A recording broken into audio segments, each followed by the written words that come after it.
ఈరోజు రాజీనామాని తిరస్కరించడానికి చెప్పినటువంటి కారణాలు చైర్మన్ గారు చెప్పినట్టుగా లేదు.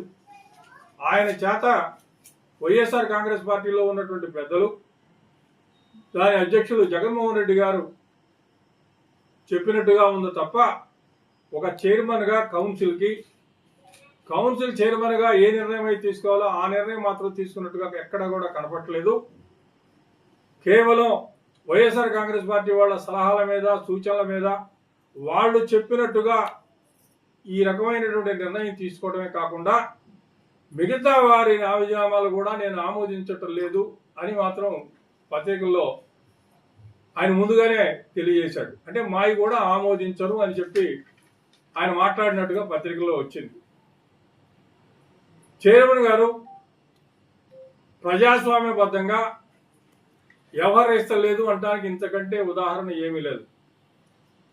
కౌన్సిల్ చైర్మన్ హుందాగా వ్యవహరించాలా, ఒక జడ్జిలాగా నిర్ణయాలు తీసుకోవాలా, ఒక పార్టీ నాయకుడిలాగా పార్టీ వారు బయట నుంచి ఏ రకంగా అయితే చెప్పారో ఆ రకంగా నిర్ణయాలు తీసుకోవడం అనేది ప్రజాస్వామ్యానికే విరుద్ధం.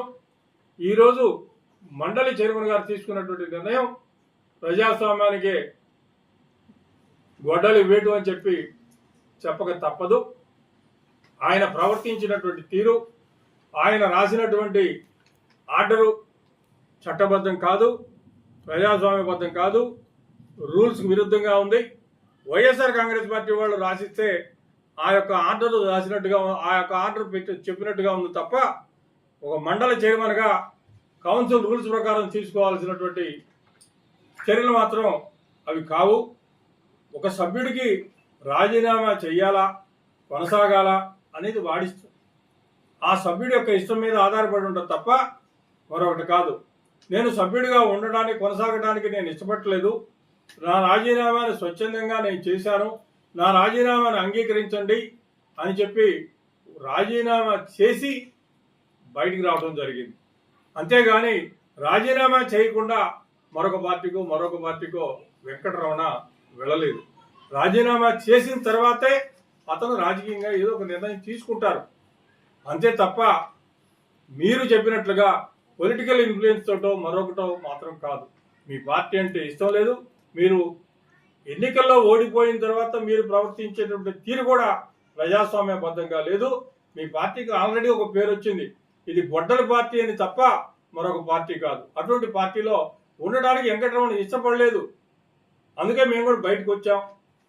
బయటకు వచ్చిన తర్వాత కూడా మీరు మమ్మల్ని వదిలిపెట్టకుండా ఇంకా ఈ రకంగా చేయడం అనేది పద్ధతి కాదు.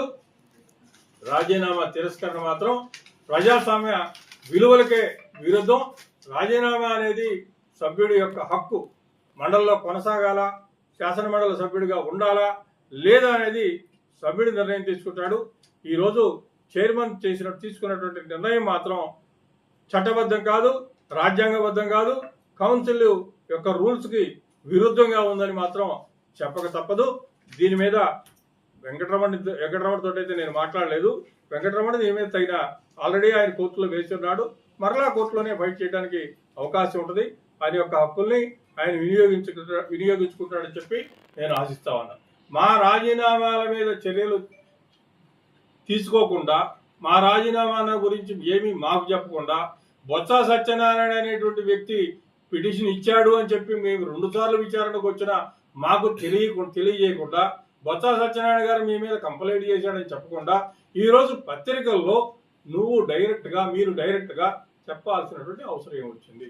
అంటే ఈ యొక్క ఆర్డర్ రాయడానికి బొత్స సత్యనారాయణ గారి యొక్క లెటరు మీకు అవసరం అయిందా? బొత్స సత్యనారాయణ గారి యొక్క లెటరు ఎప్పుడు తీసుకున్నారు? మీరు ఈరోజు తీసుకున్నారా? మరి తీసుకుంటే మాకెందుకు చెప్పలేదు? 2 సార్లు మాకు రాజీనామాల మీద వివరణ ఇవ్వడం కోసం మీరు పిలిచారు కదా మమ్మల్ని, మేము వచ్చాం కదా.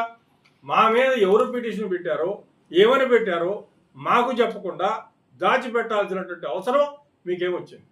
ఈరోజు పత్రికల్లో ఆ విషయం పత్రికల ద్వారా మాకు తెలియాల్సినటువంటి పరిస్థితి ఎందుకు వచ్చింది? మా మీద ఎవరు పిటిషన్ పెట్టినా ఏం చేసినా మాకు కూడా కాపీ ఇవ్వాలా, మా యొక్క వివరణ కూడా తీసుకోవాలా. అట్లాగే వెంకటరమణ వివరణ కూడా తీసుకోవాలిగా. బొత్స సత్యనారాయణ గారు ఏం పెట్టారో అవేమీ లేకుండా మీరు ఈరోజు పత్రికల్లో మీరు రాజీనామాను తిరస్కరించడానికి బొత్స సత్యనారాయణ గారు కూడా లెటర్ ఇచ్చాడు అని చెప్పి మీరు చూడటం అనేది ఇది అసలు ఏ రకంగా ఏ రూల్ ప్రకారం మీరు విచారించారో, ఏ రూల్ ప్రకారం ఇది సబబో, ఏ రాజ్యాంగం ప్రకారం ఇది సబబో, దీన్ని ఏమంటారో కూడా అర్థం కానటువంటి పరిస్థితి ఉంది. కాబట్టి ఈరోజు చైర్మన్ గారు చేసినటువంటి ఆర్డర్ మాత్రం తప్పు తప్పు తప్పు అని మాత్రం చెప్పక తప్ప. Thank you.